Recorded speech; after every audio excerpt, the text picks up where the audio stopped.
नमस्ते।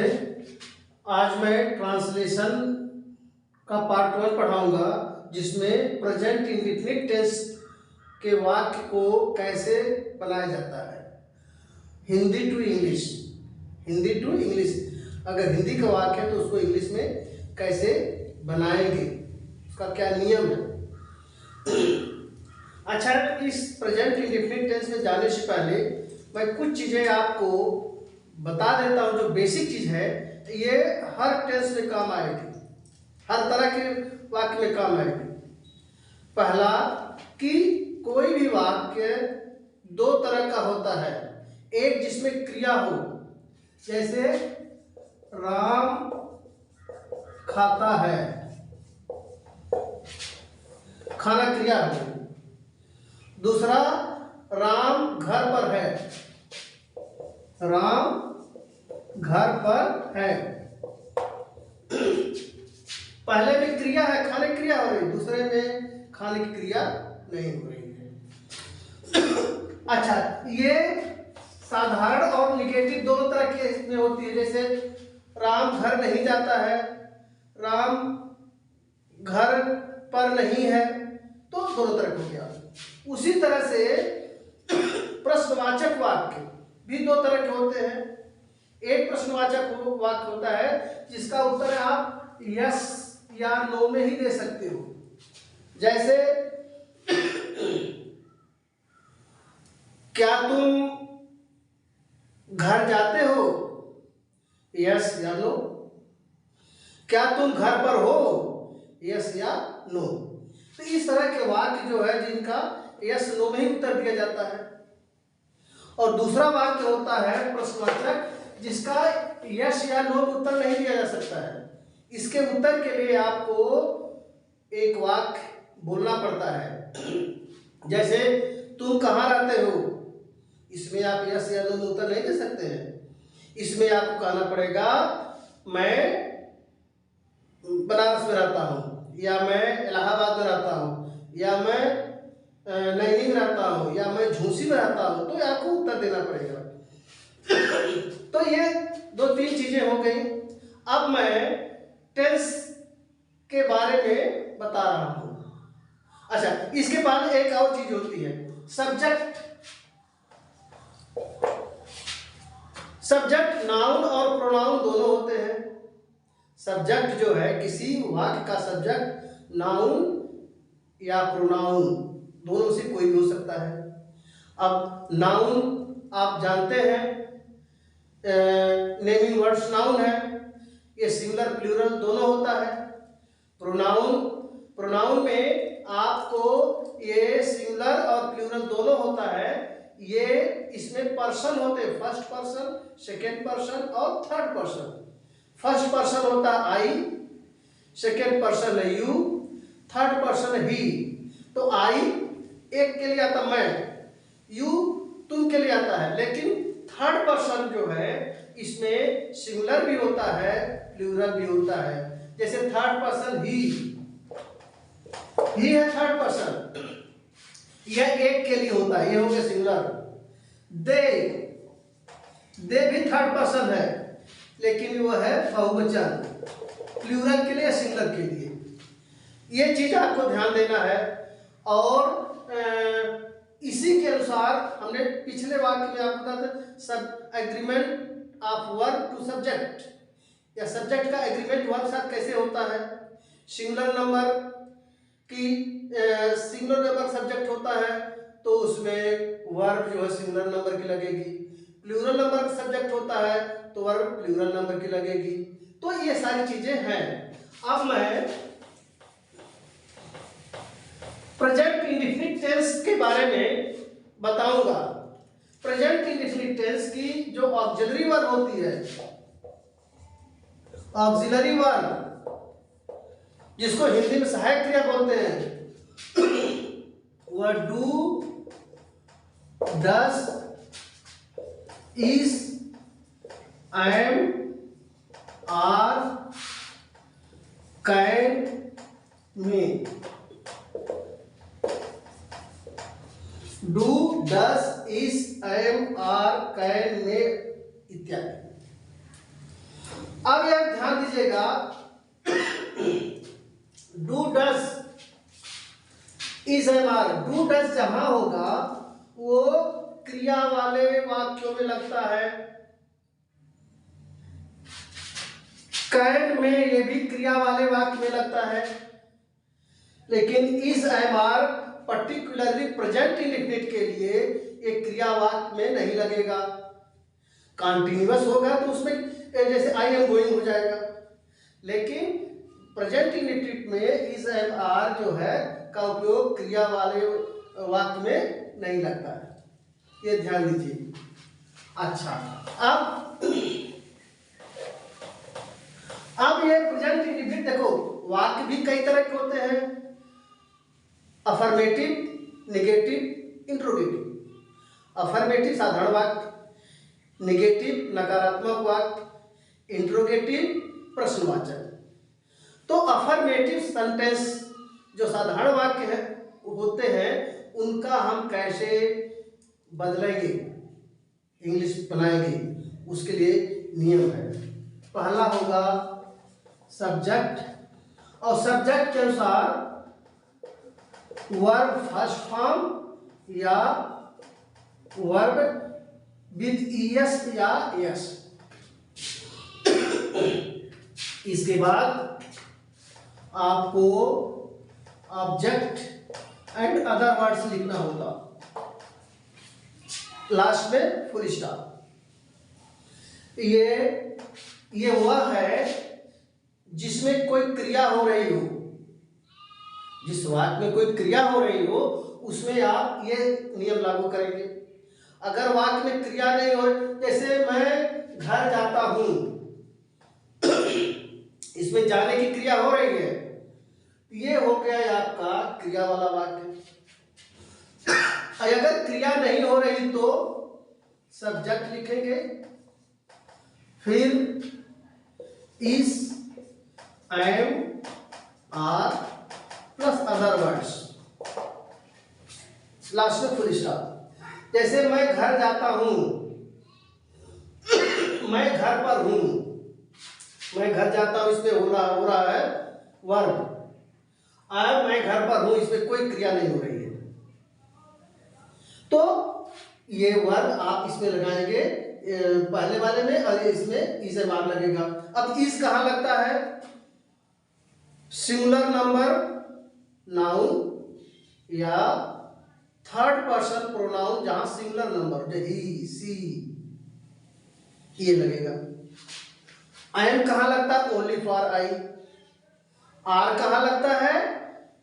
Plural number noun या third person plural number pronoun.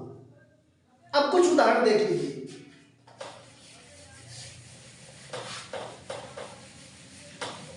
जैसे मोहन खाना पकाता है, मोहन हो गया सब्जेक्ट, खाना ये हो गया ऑब्जेक्ट, पकाना ये हो गई क्रिया। सब्जेक्ट, ऑब्जेक्ट और वर्ब। अब तीनों को हमें, ये है ता है अंत में आया है, इसका मतलब ये प्रेजेंट इंडेफिनिट का पहचान है। और लास्ट में वाक्य अंत में ता है, ती है, ते हो, है, यही आता है, ये प्रेजेंट इंडेफिनिट होगा। तो सब्जेक्ट, ऑब्जेक्ट, ए वर्ब। अब इसको कैसे बनाएंगे? मोहन, फिर इसके बाद हमने बताया था कि वर्ब का यस या ईएस, यस कब लगेगा? यस कब लगेगा? जब सब्जेक्ट सिंगल हो, तो मोहन सिंगल है, तो वर्ब क्या है? पकाना, कुक, तो ये जाएगा कुक्स, मोहन कुक्स, क्रिया हो गई क्या? खाना, food, Mohan cooks food, Mohan खाना पकाता है। रमेश पढ़ाई करता है, रमेश रीड्स, रमेश रीड्स। सीता घर जाती है, सीता गोज टू स्कूल। वे घर पर हैं, they are at home, they are at home. इसमें देखो कोई वर्ब नहीं है, इसलिए इसे मार लगा। आर क्यों लगा? क्योंकि ये प्लूरल है।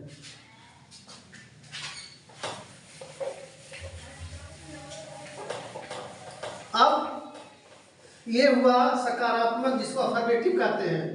निगेटिव अगर वाक्य है, निगेटिव है तो सब्जेक्ट लगेगा प्लस डू और डज प्लस नॉट, और verb first form plus object, full stop. ये ध्यान दीजिए, सब्जेक्ट अगर प्लूरल होगा तो डू नॉट लगेगा, सब्जेक्ट अगर सिंगुलर होगा तो डज नॉट लगेगा, और जहां डू और डज और डिड लग जाता है वहां वर्ब की फर्स्ट फॉर्म का इस्तेमाल होता है। इसी में अगर ये तो क्रिया वाला हो गया, बिना क्रिया वाला वाक्य है तो सब्जेक्ट लिखेंगे इज, एम, आर लिखेंगे प्लस अदर वर्ड्स लिख देंगे। अदर वर्ड्स हम इसलिए कह रहे हैं कि इसमें ऑब्जेक्ट हो भी सकता है, नहीं भी हो सकता है। ऑब्जेक्ट तब होगा जब कोई क्रिया हो रही होगी, जैसे राम किताब पढ़ता है, ते राम के किताब पढ़ने का प्रभाव, राम के पढ़ने पर किस पर पढ़ रहा है? किताब पर, तो यहाँ ऑब्जेक्ट हो गया। लेकिन मोहन घर पर है तो इसमें कोई ऑब्जेक्ट नहीं है, अदर वर्ड से आ गया, मोहन इज एट होम। तो अगर यह subject is am are plus यहां पर लिखेंगे not plus other words, other words. तो अब इसका एक उदाहरण देखो, रमेश कपड़ा नहीं धोता है। तो रमेश कपड़ा नहीं धोता है, धोने वाला कौन है? रमेश। क्या काम कर रहा है? धोना। क्या धो रहा है? कपड़ा। यानी रमेश हो गया सब्जेक्ट, धोना हो गया वर्ब, कपड़ा हो गया ऑब्जेक्ट। यानी धोने का प्रभाव किस पर पड़ रहा है? कपड़े पर। तो हो जाएगा रमेश कपड़ा नहीं धोता है, होगा रमेश, रमेश है सिंगल, इसलिए यहां लगेगा डज नॉट। फिर वर्ब लिखना फर्स्ट फॉर्म वॉश, अब ऑब्जेक्ट क्या है? Plural. Ramesh does not wash the cloth. इसी में अगर प्लूरल नंबर होगा, लड़के फुटबॉल नहीं खेलते हैं, लड़के बहुवचन हो गया, लड़के फुटबॉल नहीं खेलते हैं, तो लड़के की क्या हो जाएगी? Boys. The boys, boys plural है तो यहां डू लगेगा, the boys do not football खेलना। बच्चों का काम क्या है? खेलना। क्या? फुटबॉल। तो खेलना का होता है वो प्ले, प्ले का फर्स्ट फॉर्म लगेगा, the boys do not play football, the boys do not play football. इस तरह से ये हो गए सिंगुलर और प्लूरल का। अगर इसी में बिना क्रिया वाला है, मेरी किताब बैग में नहीं है, मेरी किताब बैग में नहीं है, उसका घर यहां नहीं है, वे प्रयागराज में हैं, या वे प्रयागराज में नहीं हैं। ऐसे वाक्य जिसमें कोई काम नहीं हो रहा हो लेकिन एक कथन हो रहा हो, किसी चीज को, दशा को बता रहा हो, तो उसमें हम इज एम आर का इस्तेमाल करेंगे और नॉट का इस्तेमाल करेंगे। जैसे वे घर पर नहीं है, वे क्या होगा? वे घर पर नहीं है, वे को क्या होता है? दे। अब दे के अनुसार वर्ब लगेगी, इज एम आर में से एक लगेगा, तो दे प्लूरल है तो आर लग जाएगा, they are not at they are not at home, वे घर पर नहीं है। He is in the house, अब ही सिंगल है तो इज लग गया, he is in the house. मैं बाजार में हूं, I am in the market. तुम वहां पर नहीं हो, यू आर नॉट देयर। तो इस तरह से आपको क्रिया वाले भी और बिना क्रिया वाले वाक्यों का आप नकारात्मक लिख सकते हैं।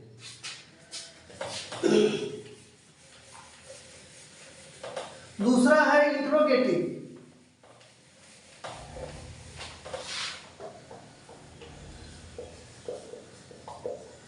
इंट्रोगेटिव जिसको प्रश्नवाचक कहते हैं।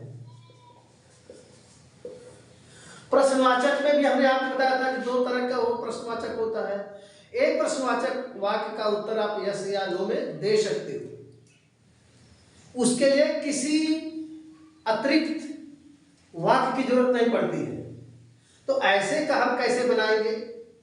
और अगर क्रिया वाला वाक्य है तो, अगर क्रिया वाला वाक्य ऐसा प्रश्नवाचक वाक्य है जिसका उत्तर यस या नो में दिया जा सके, जैसे क्या तुम इंग्लिश पसंद करते हो, आप कह सकते यस, आप कह सकते कि नो।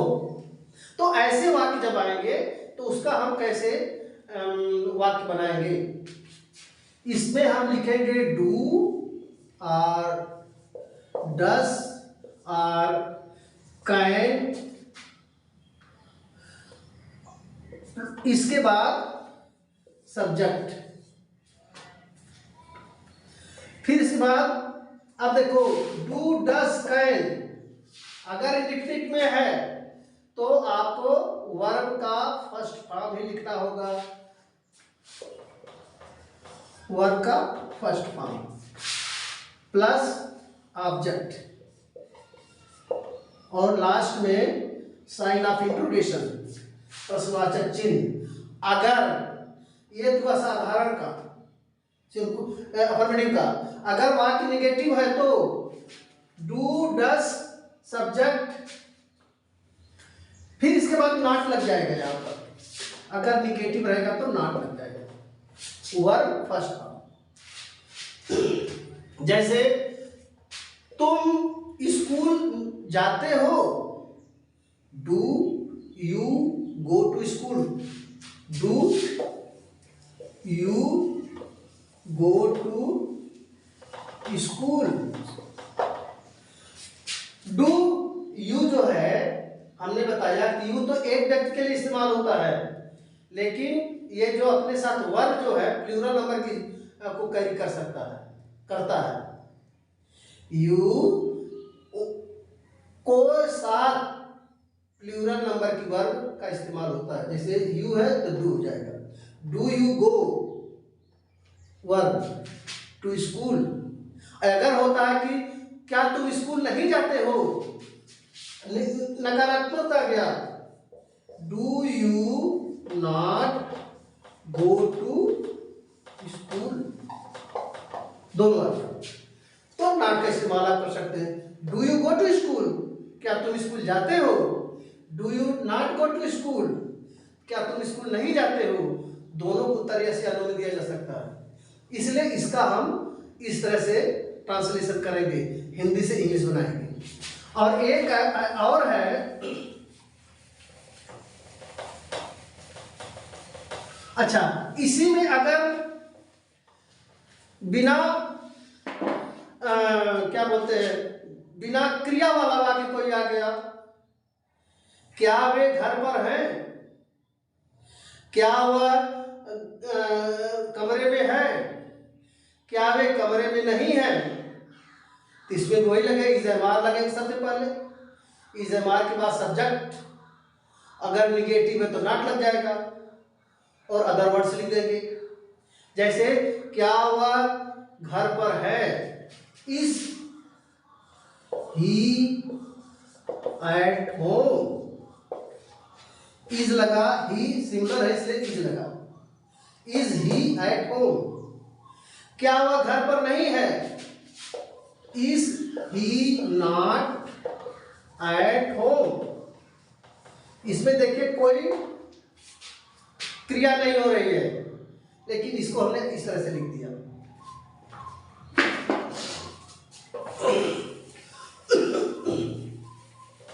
और एक वाक्य है जिसका उत्तर यस या नो में नहीं दिया जा सकता, इंट्रोगेटिव सेंटेंस जिसका उत्तर यस या नो में नहीं दे सकते हैं। हमको कोई वाक्य बनाना पड़ेगा इसका उत्तर देने के लिए। उसको कैसे लिखेंगे? तो सबसे पहले लिखेंगे इंट्रोगेटिव वर्ड। इंट्रोगेटिव वर्ड क्या है? Who, what, when, how, where, बहुत सारे चीजें, व्हाई, ये इंट्रोगेटिव वर्ड है। अच्छा, इंट्रोगेटिव वर्ड के बाद अब लिखेंगे अगर क्रिया वाला है तो डू या डस, डू और डस। क्रिया वाला तो डू और डस लिखेंगे। और अगर क्रिया वाला है निगेटिव भी है तो हम विकल्प से यहां नॉट भी लिख देंगे। अगर निगेटिव है तो, निगेटिव नहीं है तो छोड़ देंगे। फिर वर्ब लिखेंगे, वर्ब का फर्स्ट फॉर्म, फिर object and other words, last में साइन ऑफ इंट्रोगेशन। यानी पहले इंट्रोगेटिव वर्ड लिखे what, how, which, when, where, why, फिर डू और डस लिखेंगे। अगर क्रिया वाला है तो डू और डस लिखेंगे। अगर उसमें भी नेगेटिव है तो नॉट लिख देंगे। फिर वर्ब का फर्स्ट फॉर्म, ऑब्जेक्ट और अदर वर्ड्स। जैसे तुम कहां रहते हो, तुम कहां रहते हो, तुम है, तुम का होता यू, तो कहां ये होगा इंट्रोगेटिव वर्ड। तुम कहां रहते हो, कहां इंट्रोगेटिव वर्ड है, और कहां की इंग्लिश होती है वेयर, वेयर। अब इसके बाद डू और डज लगना है। तो इसमें तुम है, तुम का मतलब यू, यू के साथ आएगा डू, वेयर डू यू। अब इसके बाद आपको लिख देना, निगेटिव है नहीं तो आप वर्ब का फर्स्ट फॉर्म लिख दीजिए, live, where do you live. अच्छा, अगर इसी में निगेटिव है तब आप कैसे लिखोगे?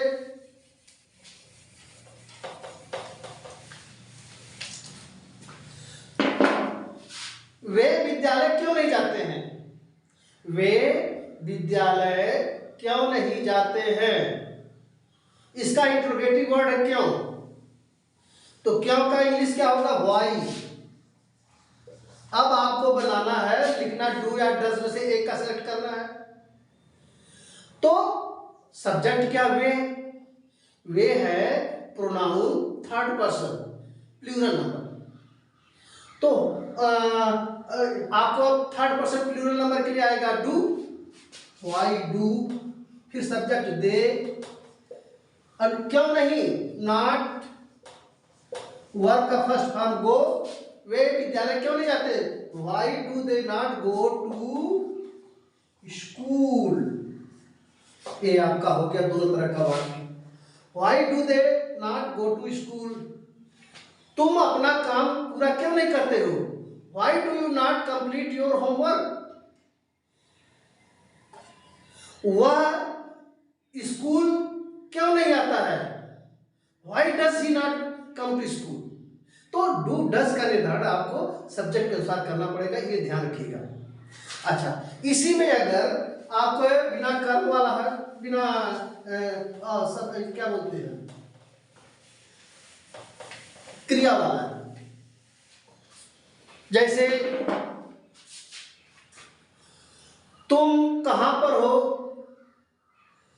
तुम कहां पर हो, तुम कहां पर हो, वह कहां पर है, उसका घर कहां है। ऐसे वाक्य जिनमें कोई क्रिया नहीं हो रही लेकिन प्रश्न बन रहा है, इसका उत्तर आप यस या नो नहीं दे सकते हो। आपको बताना पड़ेगा तुम कहां पर हो, मैं कमरे में हूं, उसका घर कहां है, उसका घर प्रयागराज में है। तो ऐसे वाक्य का कैसे होगा, तो इसमें भी इंट्रोगेटिव वर्ड पहले लगेगा, तुम कहां पर हो, वेयर, ये वेयर लिखना कहां।